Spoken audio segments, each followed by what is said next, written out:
Thank you very much for watching the VIFF Short Forum, Program 3.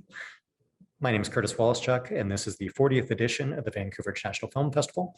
We are very excited to be joined by three of the filmmakers responsible for the work you've just seen. We have Youngman with us from Hatha. We have Carmen Pollard with us from Militant Mother, and we have Valade from Telus or Boobs. Thank you all so much for joining us today. I was going to begin with Asia. Your film, in a couple of respects, strikes me as being like a very Vancouver film.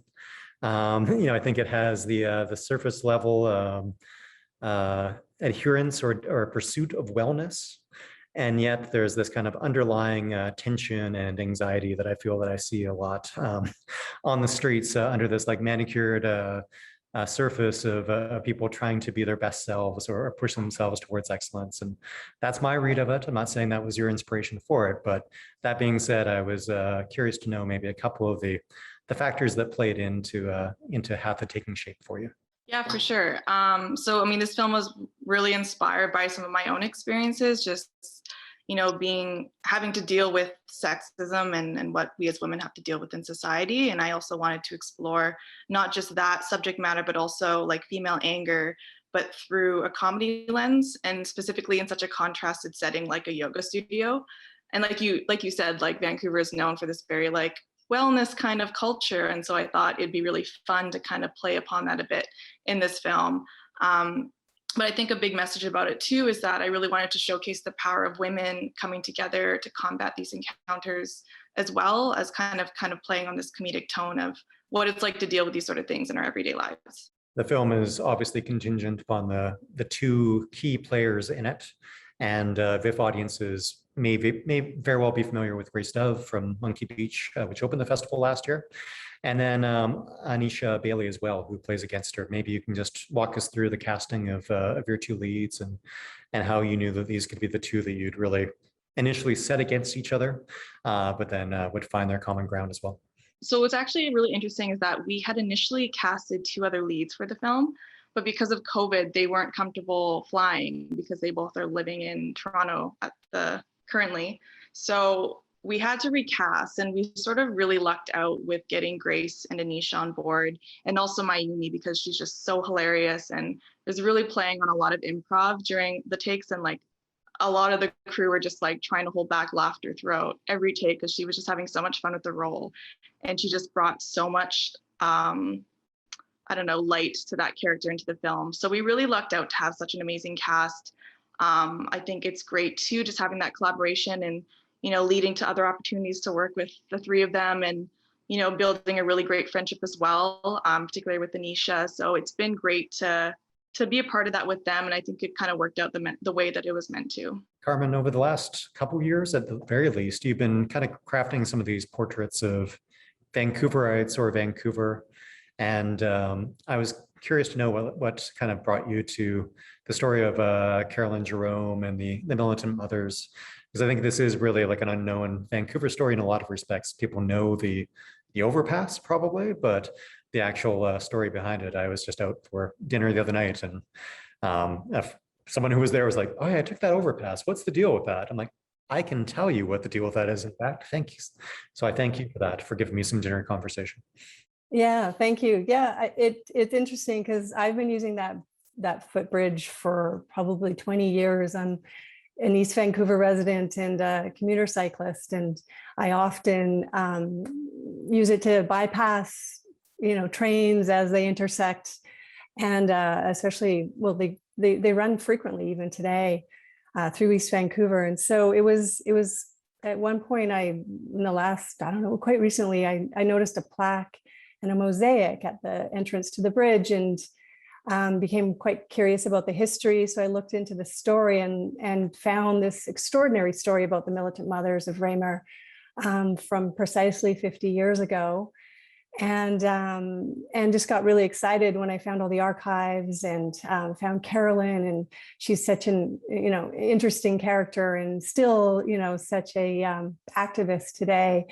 And so just decided it needed to be made into a film, and then stumbled across this open call from Hot Docs last fall, looking for short stories about civic engagement, and I thought it'd be perfect. And am I correct that it actually took until last year thereabouts for the plaque to go up on the overpass as well?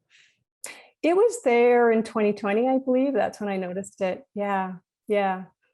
But yeah, it's a story that really has been underappreciated, I think, and it's well worth telling. And she is such a remarkable figure even now. As you've captured her. Absolutely, yeah. And all the mothers, really. It's true, because there's over 20 of them who banded together, and I think it's a tribute to all of them. Yeah, 25 is the number I've heard, but there's been a few. I don't think that anyone knows exactly for sure how many. Some things need to live in legend, a little bit obscure. Yeah. Marie, for myself, I have to admit that I have a far better handle on the making of narrative filmmaking and documentary filmmaking, and animation remains a bit of like a wondrous mystery to me of how it comes to be. And I know that there's like many different processes around it as well.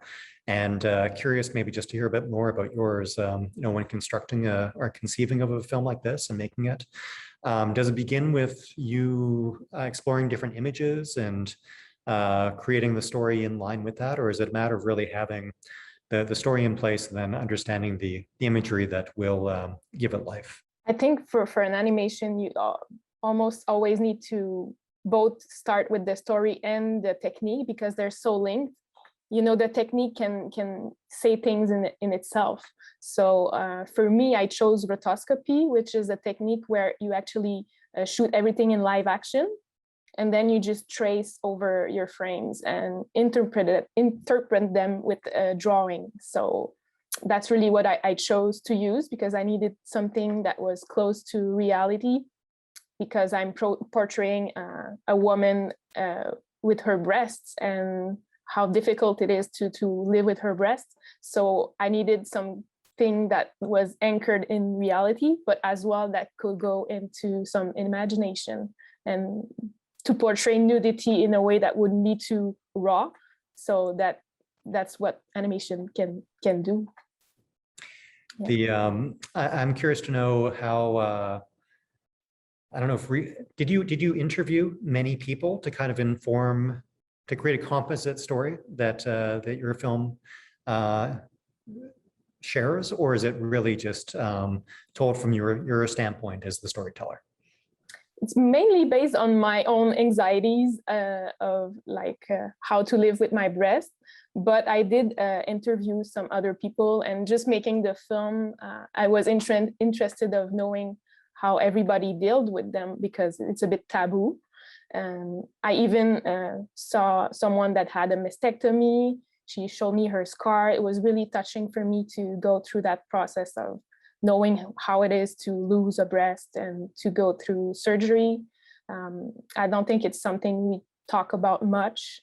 I even had a friend that had something in her breast, and I don't think I would have known that if I didn't make that film, because it just opened a door of like, hey, we can talk about that, and why not do it? And I think that if my film can do that and can help people talk about their bodies together, that would be awesome. Well, there's another film and another program this year by Lauren Grant that deals with miscarriages as well, another subject that is not often discussed. I know she had talked about how she's found, even just with the announcement of the film on Twitter, that there's been people who've reached out to her about their own experiences. And I did want to ask you that, because I think that is perhaps a common beneficial byproduct of public exhibition of film. You have these people who do come up to you and talk to you afterwards, and we find ourselves still kind of crawling our way back towards normalcy. And have you found that there's been a bit of a network that's assembled around you with people sharing their own anxieties or their own experiences with you as they cover the film? A bit, but more friends and families, because everything's online. So I hope someday I will be able to talk about it with strangers as well from festivals. But that's like what you're doing right here. So that's awesome. But yeah, hopefully I'll get more of people talking about it later on. But yeah, it's open doors, really. And I even had people that told me like, oh, I saw the film and now I just want to talk to women about their breasts, or like, I think it touches more women, but men as well want to know more about it. So that's a good thing, I think. Asia, when you were at the festival previously with The Ink Runs Deep, you, I know that was work you did.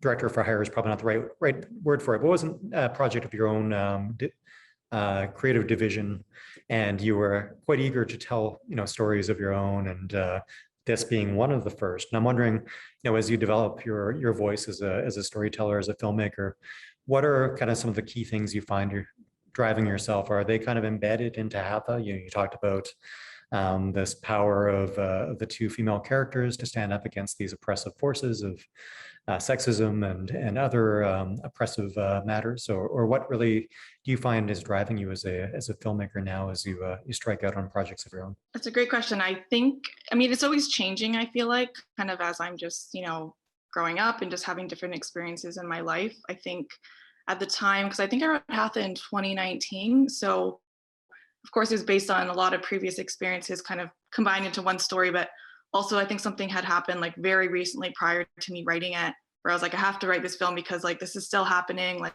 men are still telling women to smile. It's really frustrating. And so I just wanted to say that through this film and just kind of share my kind of perspective on it. But I think with each project, like I have something specific that I want to say. And I think it's kind of, as I'm getting more and more confident as a storyteller, I feel like I'm kind of delving into more personal stories too, as I'm kind of progressing. And so I think each film is different in its own way, and just pulling from different things that I want to say or things that I feel like are important to say in that moment. Maybe it was in your bio as well, but you have like several different projects in the works right now, like a project with ESPN, but also a fantasy drama, and then perhaps some TV projects. So you are definitely, I guess, exploring your breadth as a storyteller as well. And it must be a very exciting time to kind of be able to explore these different paths. Yeah, for sure. I mean, I certainly think there are certain stories that are best suited in a documentary format, but of course, there's other stories that I feel like are best suited in a narrative format. And so I think right now, because I do come from a doc background, I'm really excited about kind of delving into more narrative storytelling and directing. And so I think, yeah, it sort of depends what the story would best be suited in, I guess, and what makes sense for it. But it's nice to have a variety of projects right now, because I feel like there's so much that I want to say and so many stories that I want to explore. Carmen, I think one of the great things about Militant Mothers as well is that it's a really like timely testament, maybe the power of direct action as well. Like this feels like a time that people feel powerless in many respects. And here's like a story about how this group of dedicated mothers were able to really bring about change by taking direct action. And it, do you feel it's still carries power at this point in time? Yeah, absolutely. That's exactly what I felt when I learned about the story, was just how it was this incredible, simple act in some ways. And it represented how powerful community really is when they band together and take direct action, in a really smart, coordinated way. And I also really felt like it was a story about how important it is that we insist our voices be heard. And it just, at this time, it seems more than ever, it just seems so necessary, to protect our democracy, that we do insist our voices are heard. And I also, I just was really moved by how intuitive it was for these women, in realizing that the safety of children is sort of inherent to how we treat the planet and how we treat, not just humanity, non-humans alike, and how it all starts with our children and sort of honoring children. I suppose all the obvious reasons, that's another subject that's been in the forefront recently, with the many awful discoveries in the province at residential school sites. And I think it speaks to a society as to how children are treated as well. It's indicative of how a marginalized community is maybe viewed by a greater society. And I think that's something that, for those of us who live in East Vancouver or pass through that space to think about that occurring on a really urban level as well is quite eye-opening in the context of the film. Mm-hmm. Yeah. Marie, I wanted to ask as well, you talked about how this was born of your anxieties, I guess your own pen to page or whatever the technique is. It's probably far more complicated than that, and I am not smart enough to understand it. But really an individual, a personal project. But I do think that Sasha Ratcliffe's score brings a really beautiful extra element to it. And some VIFF viewers may know her sound design from Matthew Rankin's films like The 20th Century and Tesla World Light as well.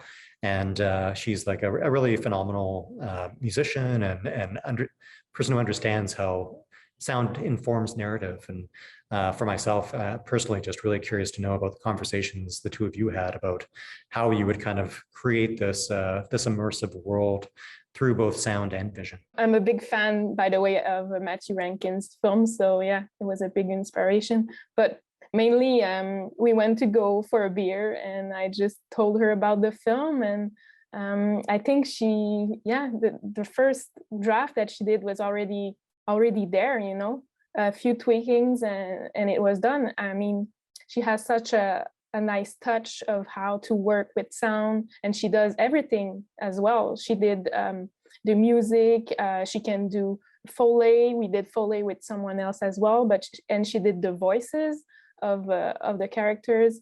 So she really did everything. And I think, as we know, a film is half image and half sound, and that's so important to have. And it was a really big relief for me to feel understood by her, and she bring really nice emotions to the film that I couldn't have without her. So thank you, Sasha.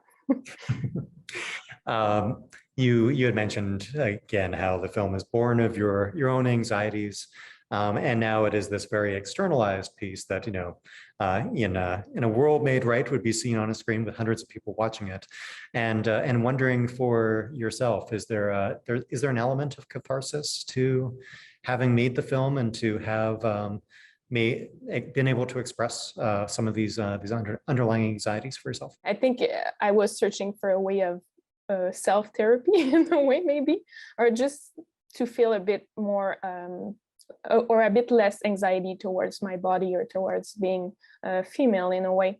I'm not sure I'm there yet, but it's a process. And online festivals are very abstract in a way, so I'm not sure where it's gonna lead me. But but mostly I think being vulnerable has its downsides, but it's a good thing as well. I think it opens me, but I hope it opens other people as well. And I think the more you can be close to your own personal experience, maybe the more you touch in a universal way, probably, or I hope so. Yeah.